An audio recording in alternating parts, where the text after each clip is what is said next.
Esta pesquisa foi realizada na Biblioteca Apostólica Vaticana no Vaticano, que detém o Codex Vaticanus, B, um dos manuscritos mais antigos e importantes da Bíblia grega, datado do século IV d.C. Ele contém grande parte do Antigo Testamento, na versão Septuaginta, e quase todo o Novo Testamento. A Arca da Aliança. Quantas histórias repousam nas entrelinhas desse nome. Para mim, que dediquei a vida a desvendar os mistérios das Escrituras, falar da Arca é como revisitar um ancestral distante, um elo palpável com a própria essência da fé. Permitam-me guiá-los por essa jornada no tempo, desvendando a saga desse objeto singular.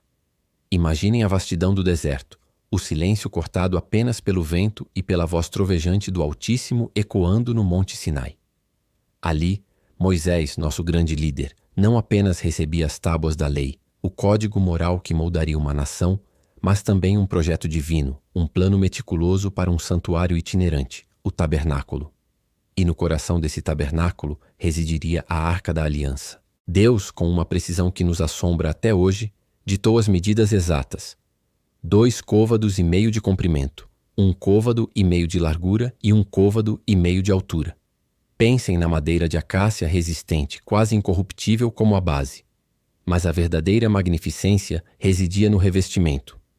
Ouro puro por dentro e por fora, selando sua santidade com o metal dos reis. Uma moldura de ouro como uma coroa adornava sua borda.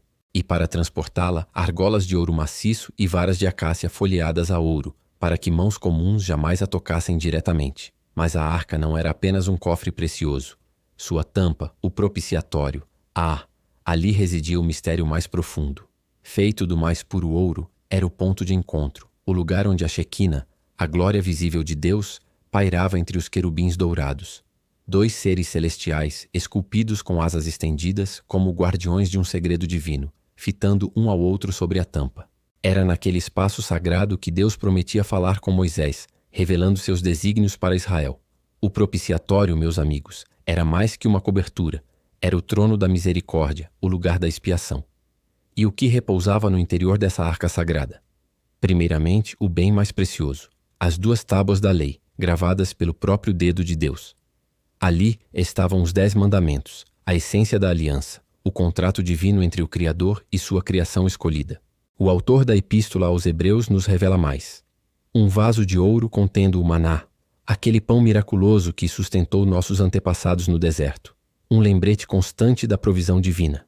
E a vara de Arão, que floresceu repentinamente, um milagre que confirmou a autoridade sacerdotal da tribo de Levi. Contudo, quando a arca encontrou seu lar definitivo no Templo de Salomão, os registros nos dizem que apenas as tábuas da lei permaneceram. O destino do maná e da vara. Um pequeno enigma em meio a um grande mistério. Imaginem a marcha pelo deserto. No centro do acampamento, o tabernáculo e dentro dele, a arca, carregada com solene reverência pelos levitas coatitas.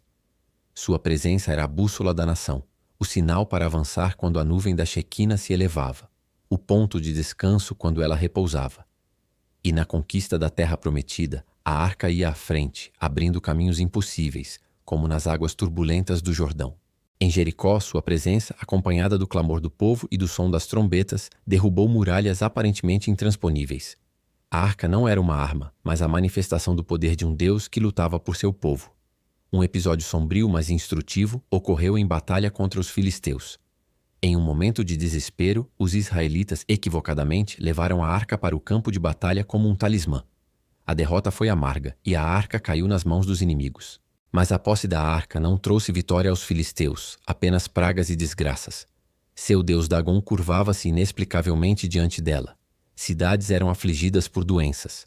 Em 7 meses, a arrogância filisteia se transformou em terror, e eles devolveram a arca, reconhecendo a força indomável do Deus de Israel.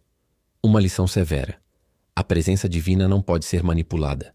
Exige reverência e obediência. O rei Davi, um homem segundo o coração de Deus, compreendeu a centralidade da arca.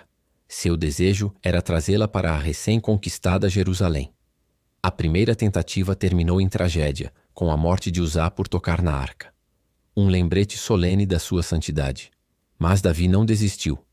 Após um período de bênçãos na casa de Obed-edom, onde a arca repousou, ele organizou uma procissão solene, com lévitas carregando-a nos ombros, cânticos, música e danças vibrantes. Jerusalém acolheu seu rei e o símbolo da presença divina com alegria transbordante. A arca encontrou seu lar temporário em uma tenda preparada por Davi, um prelúdio para a glória que viria. O reinado de Salomão marcou o apogeu da história da arca. O magnífico templo de Jerusalém, construído com esmero e dedicação, aguardava seu tesouro mais precioso. Com uma cerimônia que ecoou pelos séculos, sacerdotes e levitas transportaram a arca para o Santo dos Santos, o lugar mais sagrado do templo, sob as asas protetoras de querubins colossais. No instante em que a arca foi colocada em seu lugar, a nuvem da Shequina encheu o templo, selando a aprovação divina, a confirmação de que Deus havia escolhido aquele lugar para habitar entre seu povo. O templo, com a arca em seu centro, tornou-se o coração pulsante da fé israelita. Após a glória do Templo de Salomão, as menções à arca na Bíblia se tornam esparsas. Quando os exércitos babilônicos de Nabucodonosor invadiram Jerusalém e destruíram o templo em 586 a.C., a arca desapareceu dos anais da história bíblica. Não há registro de sua captura, nem de sua destruição. Esse silêncio gerou um turbilhão de teorias ao longo dos séculos. Alguns sussurram que ela foi escondida em passagens secretas sob o templo, protegida da profanação. Outras lendas a enviam para terras distantes, como a Etiópia, onde uma antiga igreja alega possuí-la. Mas para nós, estudiosos, a verdade permanece elusiva, um mistério que aguarda talvez uma futura revelação. A ausência da arca no segundo templo é um lembrete pungente de uma perda irreparável, mas o desaparecimento físico não diminuiu o impacto da arca.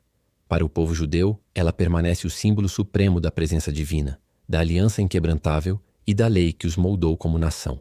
Sua ausência é sentida e sua restauração é frequentemente ligada à esperança messiânica. Para nós, cristãos, a Arca da Aliança assume uma nova dimensão.